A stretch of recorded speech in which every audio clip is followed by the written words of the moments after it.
Hello. Hi. Man, the world is depressing. And that is why we read visual novels that will probably end up being just as depressing. I don't know why we do that. It's such a strange thing. Hi! Time to get cheery. Time to bring things back around. We're gonna pull out of this nosedive, out of this concrete swan dive. I have not a lot of confidence in that, but at least we will be together reading more Sayano Uta blindly. Well, I mean, it won't be blindly because I need my eyes to do it, but you know what I mean, right? You got this. You're a smart cookie. All right. Video game, activate. Thank you. All right. So the last time we were together, well, Fuminori's, he's definitely in a much different place than I had kind of expected him to be with this. And we also met the titular Saya. I almost keep calling her Sayara, which wouldn't be right. Because that's, yeah, this would not be a Sayara game at all. Not in the least. There's my phone beeping at me, but we won't worry about it. We will put that down, and we will jump right back into, the damn visual novel. So, you and me, let's go. Omi was the first to catch sight of Yo and Fuminori leaving for the courtyard. Yeah, Fuminori just he didn't just, say no. He didn't just say no to Yo. No, he, literally pulled into this courtyard with a dump truck full of bricks, backed up beside her, dumped it all on her, and then he pissed on it for good measure. Reluctant to interrupt them, but still unwilling to leave them alone, Koji and Oma ended up watching the whole thing from the shadows. That's good. That's fine. You want your friends watching your terrible breakup, which really wasn't a breakup, it's your terrible rejection. Throughout the exchange, Omi was clearly itching to jump out and punch Fuminori in the face. Knowing her temper, Koji kept firm hold of her arm until the end. If he hadn't, she might have very well done it. Fuminori leaves after Yo, his every step seeming to take an act of willpower. Koji sighs heavily once more into an empty courtyard, but bitter taste in his mouth will not go away. Even Koji cannot forgive Fuminori's treatment of Yo, especially the first thing. However, the first thing that he feels is confusion, not anger. Koji has known Fuminori since long before college. Fuminori was never this cruel before. There's no question now that the accident changed him. Yeah,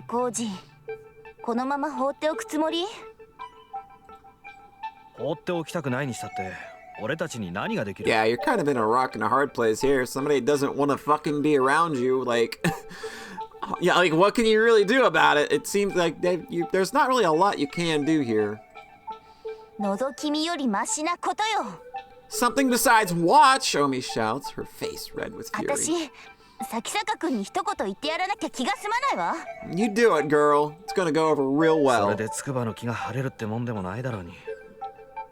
That too. I think this girl just needs a lot of hugs and a lot of Haagen-Dazs. Hugs and Haagen-Dazs! The absolutely perfect cure-all for the relationship blues.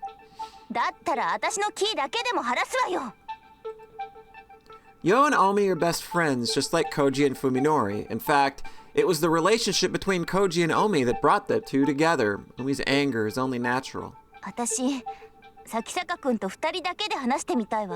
don't know that this is not a good idea.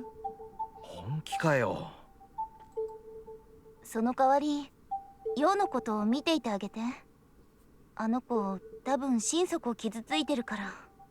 泣き終わった後で、誰かの優しさが必要になると思う。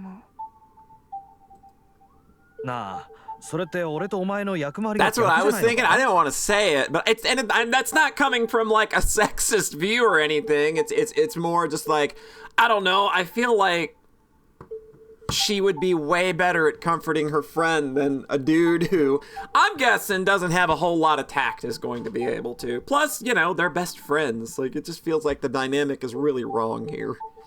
私みたいな性格だとね、慰め役は無理。 Oh, you're one of those people. Literally says the wrong thing all the time. なるほど。納得いった。あ、じゃあまあ、そっちはほどほどにしとけよな。Ending the conversation before Omi's mood gets any worse, Koji heads off to find Yo.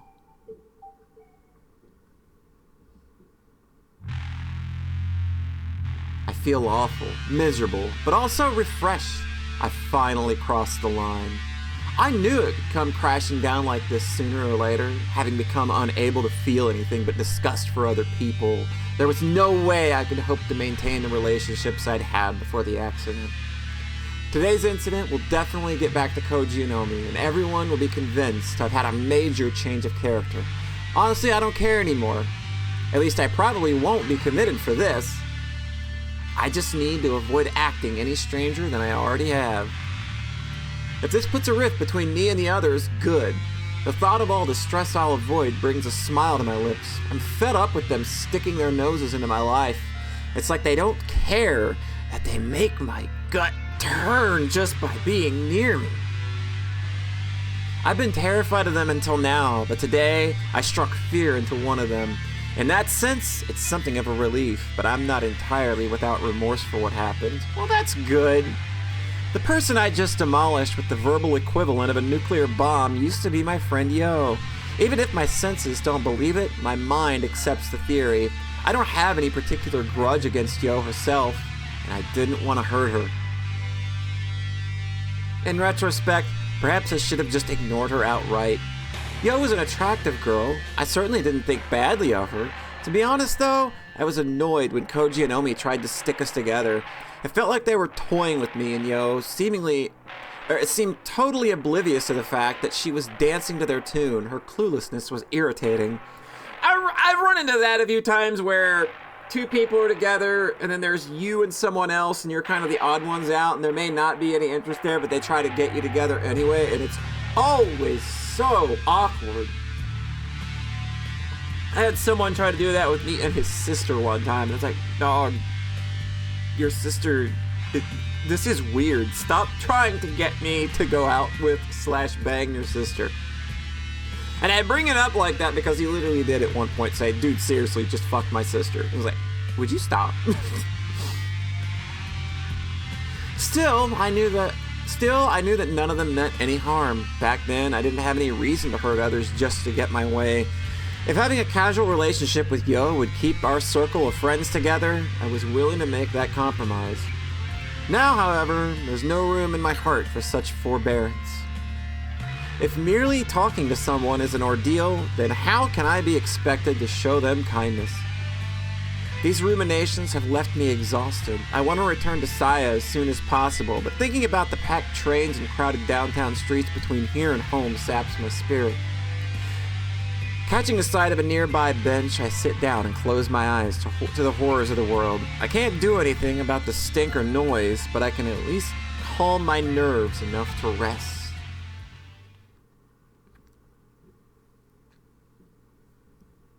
When I regained consciousness in the T University Hospital ward, the world was as dark as it is now. I had not yet recovered my sight, even though my eyes and optical nerves were undamaged. It must have been an after effect of the accident. Blindness was a shock, but now I know that my suffering then was nothing. After all, my senses of hearing, touch, taste, and smell were all fine at the time. The real horror began when my sight returned. All right, we're going to finally dive into this boy opening his eyes to the world of horrors. Let's go. The one small mercy was that I was able to come to terms with the accident and my neurosurgery while still blind. I panicked when I first saw the nightmarish hospital and the blood-curdling shapes of the doctors and nurses, but I soon guessed the cause. It chills me to think of what might have happened if I had recovered my sight along with my consciousness. Suddenly awakening in what can only be described as hell, I would no doubt have lost my mind instantly. I don't know that all the preparation in the world could, prepare me for meat and intestines world. I don't know. I just think I'm made of weaker stuff, I suppose. Soon my disorder spread to the senses of touch, taste, and smell. As it turns out, sight exerts tremendous influence over the other 4 senses. The taste of my food, the feel of my bed sheets, the fragrance of my get well flowers all became unbearably foul as my eyes said they should be. Eventually, when the doctor's voices became unrecognizable as human, I decided to kill myself. I didn't believe for a second that I could live in this new world. I thought that was going to be a conclusion reached at some point. Not gonna lie, it's probably one of the first few things I would have thought of. At least not until I met Saya. You already know Saya? One night, while thinking of a painless way to die, I found myself succumbing to sleep. Drifting between the nightmare in my dreams and the nightmare of reality, I didn't notice her enter my room. Hello. She do be cute, though. Can't lie. The next thing I knew, there was a face staring down at me from next to my bed. The face was not covered in pus or slime, or earthworm-like feelers. It had smooth white cheeks, round eyes, a lovely little nose, all things that I had never expected to see again. The face was that of a girl, undeniably human and positively glowing with beauty. I sighed in admiration, savoring the first piece of joy since regaining my sight. She had not expected such a reaction, apparently. 怖くないの？私のこと。 Aren't you afraid of me? She asked, looking at the clock. I saw that it was exactly 3 in the morning. No time for a young girl to be alone in the hospital. Perhaps she expected me to mistake her for a ghost. But I would not have cared if she had been a ghost. Either way, she was a godsend. 君は誰だい？なぜここに？私はサヤ。パパのこと探しに来たの。 I assumed that she was the daughter of a late shift doctor or another patient. It was unusual, but not unthinkable for such a girl to be wandering around the hospital. あなた、怖がらないんじゃつまらない。 Now, why are you expecting me to be scared? あ、ちょっと。 Wait! I cried, desperate for her to keep from leaving. It was only after she turned around that I realized I hadn't thought of what to say next. 何？ Her beautiful eyes drew me in, healing my soul to the core. Through the white haze clouding my mind, I struggled to form a coherent sentence. 女の子にお願いしていいことじゃないんだが、今君にしか頼めない。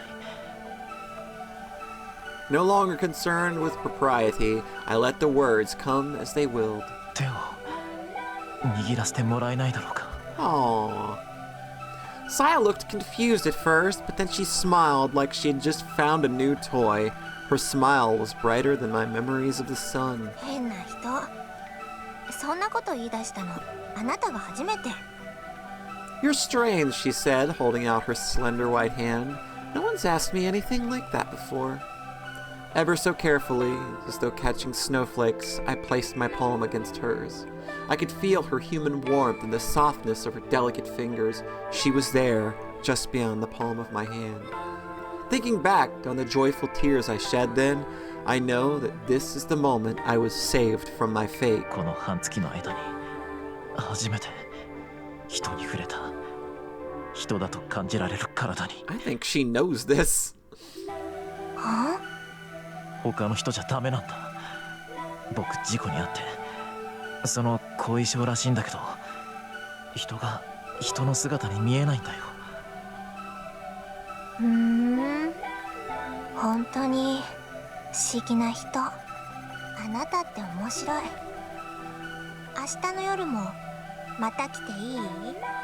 You're interesting, she said, winding her fingers gently around mine. Can I come back tomorrow night? あ、そりゃもういいのかい？君はそんなことをして。大丈夫よ。夜は私のものだから。 Don't worry, she replied. The night belongs to me. And so our rendezvous began. Saya came to my room every night at 3 a.m., skillfully taking advantage of the duty nurse's shift change. I was astonished to learn that she was living inside the hospital. これだけ広いと隠れる場所には事欠かないから。 It's so big that I never run out of places to hide, she said, answering my surprise with a nonchalant smile. She had been living in the suburbs with her father, she told me, until one day he'd suddenly stopped coming home. After she had tried waiting for his return, Saya had decided one night to sneak into the hospital where he'd worked, and there she'd lived for over 2 months, searching for his whereabouts all the while. 学校には行かなくていいのかい？いいの。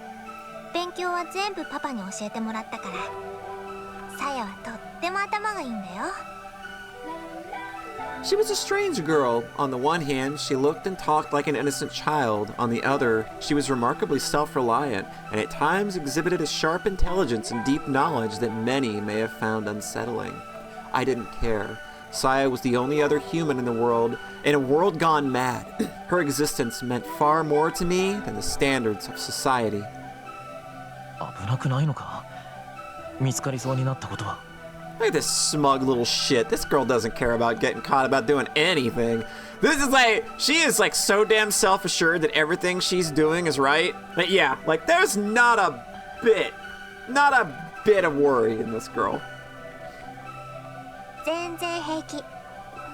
ここにいれば食べるものにも不自由しないし。 I'm just wondering if like other people can even see her, but that's something we're probably not gonna find out for a long time. My guess is no. 入院してる患者さんたちのうち、ちょっと精神的に参ってそうな人を事前にチェックしといてね。 I looked through the patient lists and found the ones that have mental problems, Saya continued, grinning mischievously. 時々部屋に真夜中に忍び込んで脅かしたりするの。 その人が大騒ぎしても、 kinda not very nice. そういう患者さんの言うことはみんな真に受けた Saya, my りし dear, ない that's から。 kind of a not nice thing to do, especially with mental patients. That's very mean. 結局は悪い夢ってことで片付けられちゃうし。 Her confession reminded me that the hospital was famous for its ghost stories. 10th floor ghost girl.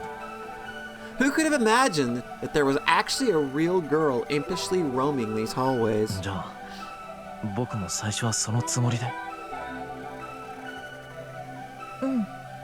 ごめんね。 I don't think he's gonna be mad at all. This guy's just happy to have any interaction that's not with walls of flesh. While her pranks were hardly praiseworthy, I couldn't bring myself to scold her for the very thing that had brought us together. もうやらない方がいい。その代わり夜は僕の There you 話し相 go, 手 we're になってくれ fixing ない the か。 problem. You don't have to go scaring people. They got a little bit of the crazy. You can just come talk to me. That is definitely a much more productive use of your time. さやもその方が楽しい。 Oh, this is just lovely. Oh, yeah. Yeah, this is fun. This has got to be like the warmest weighted blanket you've ever experienced. Jesus Christ. With extreme care, I was able to conceal my sensory disorder. It was glaringly obvious that the doctors had no way to cure me, and the fact that I had undergone a still experimental procedure made me even more cautious. As a medical student, it was easy for me to imagine how the doctors would react if they discovered that I was exhibiting such unusual side effects. I was not about to become a guinea pig, a mere specimen to be examined with clinical detachment. And so I hid my discomfort and loathing behind a mask of normalcy, convincing the doctors that any signs of stress were merely a result of hospitalization. Saya was my support. Looking forward to her nightly visits gave me the strength to endure my daily torture. Hope can make an enormous difference in a patient's progress. With the aid of my secret nurse, I recovered at a pace that left the doctors stunned. On the last night before my release, I summoned my courage and asked her, 君はこれからもずっとこの病院に居続けるのかい？結局パパの手がかりはなかったけど、もう他にいるところもないし、バレ In other words, she had no reason to stay. よかったら僕の家に来ないか？ Why not stay with me? I asked timidly. The question took all the courage I had. え家族はもういないから部屋はいくらでも余ってる。人目を忍ぶような必要もないし、住み心地もそんなに悪くないんじゃないかと。ずっと文則と一緒に暮らすの？ I was too afraid to ask her what she thought of that, so I hastily offered a deal. 君の父さんのことは代わりに僕が探してあげる。約束するよ。必ず居場所を見つけてみせる。難しいと思うよ、それ。 I think that's gonna be hard, Saya said, looking a little embarrassed. 多分パパ、何か悪いことをしてこの病院を辞めたんだと思う。 Well, I'm gonna say he's probably very obviously involved in the experimental surgery that we had. だから警察とかは困るの。なるべくこっそりと探さなきゃいけないし。頑張るよ。どんなことだってやる。僕は。 Unable to control myself, I finally spoke the truth. さやと離れたくないんだ。 At first, she looked bewildered, but after a few moments of silence, she said, 少しだけ考えさせて。 Give me a little time. That night, she left my room earlier than usual. On the day of my release, I managed to smile as I accepted the hideous, foul-smelling celebratory bouquet. The flesh beasts calling themselves Koji, Omi, and Yo came to pick me up. Though they had come to see me many times during my stay, it never got easier to see my friends change so horribly. My sudden tears of despair grew suspicions, so I managed to explain them away as tears of joy. When we walked to Koji's car, I looked desperately for Saya amid the grotesque scenery. Even as we drove away, I kept watching the hospital fade into the distance, praying for a last glimmer of hope. But Saya never appeared. After Koji and the others dropped me off, I paused a while to regard my surroundings. I had lived my entire life on this block, in this house. There was no other place that I could call home. But nothing was as I remembered. As I walked up the path to the front door and took in the yard where I had spent my childhood, I could feel those memories being defiled by the twisted, festering shapes around me. Inside the house, I found nothing familiar, nothing to offer me comfort and warmth. What I had once called home was now a whole other world. I have no home, I whispered with a smile of self-pity. There was one last stop to make, one last nail to hammer into my coffin. I stepped into the room that had cradled me from childhood. The walls were papered with human entrails, the bed a tangled mess of worm flesh, and a cute girl just, being all here and stuff. But none of that mattered. There, curled up in the bed like an abandoned cat, was Saya. So I stood there in shock. She looked up at me in a tiny, weak voice and said, 本当にここにいてもいい？ Aww. I responded by sweeping her into my arms, embracing her tightly so that she could not escape. Saya did not resist.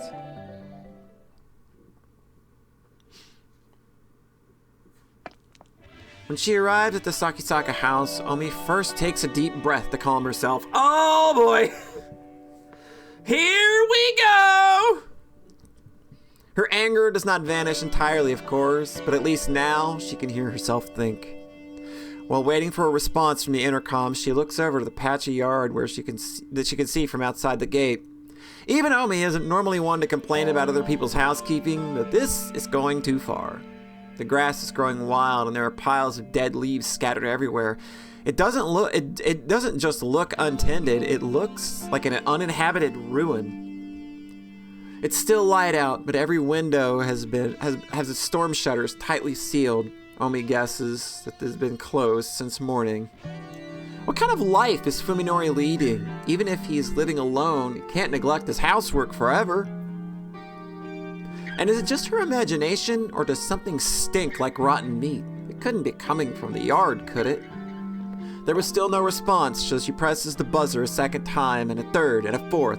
Finally, after this has gone on for over 10 minutes, Omi loses her patience and opens the cover of the intercom. As she expected, the power has been disconnected. Perhaps Fuminori has a good reason for shutting out the world, but Omi can only see it as a lack of respect for others, her anger rekindled as she pushes the gate open and stomps through the yard to the front door. Given the state of his intercom, she doubts that Fuminori will respond to a knock, so Omi decides to simply open the door and go in shouting, and if the door was locked, she'll just have to... Surprisingly, the doorknob turns easily in her hand, and an enraged Omi finds herself throwing the door open wider than she intended. This is probably not a great idea. I got real bad feelings about this. I don't think this is going to go as well as she thinks it is at all. Her nostrils are instantly assaulted by a choking stench. Nani? As Omi stands petrified on the threshold, the cowbell hanging on the inside of the door chimes loudly. A moment later... Oh, shit! Omi can't believe her ears. The voice she just heard could not have been human, yet its intonations were too complex for any animal she can imagine. Oh, what? Oh, this is okay. 誰かいるの? Is someone there? She calls out to the end of the hallway from which the voice came. There is no response. Instead, she hears a sound of something soft and wet flopping its way deep. Oh, no! Oh, God! It's about to get real gooey in here, I think. Oh, Lord, here we go. Omi, get out. Go. Leave. This is your opportunity. Finding it difficult to place a meaningful image to the voice she just heard, Omi stares blankly at the empty vestibule. There's nothing there, not even Fuminori's shoes, which can only mean that he's still outside somewhere wearing them. The house should be empty. But then, what was that voice just now? Her anger had vanished as if it were never there. Nevertheless, Omi sets foot in the hallway, leaving the door open so that the cowbell won't ring. The floor creaks, setting her nerves on edge. Omi herself isn't sure why she's acting like a burglar, but something tells her to make as little noise as possible. Yeah, make as little noise as possible, and GTFO would be my advice. The potency of the stink inside the house makes the whiff she caught outside pale in comparison. It's sickening, like rotting fish guts. Has food been left to spoil in the kitchen? No, I think our girlfriend has been left to spoil in the bedroom. She hears a bubbling sound up ahead. Stepping gingerly into creaking floorboards, Omi makes her way to the end of the hallway. She finds rooms to both sides of her, one lit, the other dark. She chooses to look in the lit room. In the kitchen, lit by what must be the only window in the house not covered by a storm shutter. The sound she heard was a pot boiling on the stove, and on the chopping board next to it lie a butcher's knife with some half-diced carrots. A perfectly normal household scene, with the light of the setting sun making everything the color of decomposing fruit. You don't call out a knife on the counter. This is like a gun in the first act. That knife's gonna get used. This music is not giving me, it's not, making me feel any better.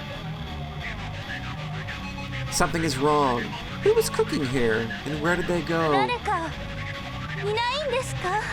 Is anyone here? Omi calls, regretting it immediately as she realizes that her voice is shaking.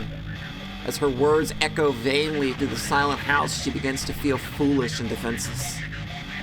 Suddenly, she feels something cold seeping through her panty. Oh dear. She timidly reaches down to touch her feet. Her fingertips come away, covered in a viscous olive green slime, like the filthy water from a tank long clogged with the algae of dead fish. Algae and dead fish. The whole floor is covered with it. It must be the source of the stench. Omi now wishes she had worn her shoes inside. Manners be damned. She looks back ruefully, and the way she came, she realizes that her current position is not visible from the entrance. This kitchen must be where the strange voice is coming from. Oh, we are gonna watch somebody get first person devoured and vored, aren't we? Oh, man. Oh, Omi, my girl, oh, God, I am so sorry. The next room is probably the den, as she expected from closed storm shutters. It's pitch black inside. Omi wants nothing more than to flee this house, but that would mean turning her back to the darkness, and that she simply cannot bring herself to do.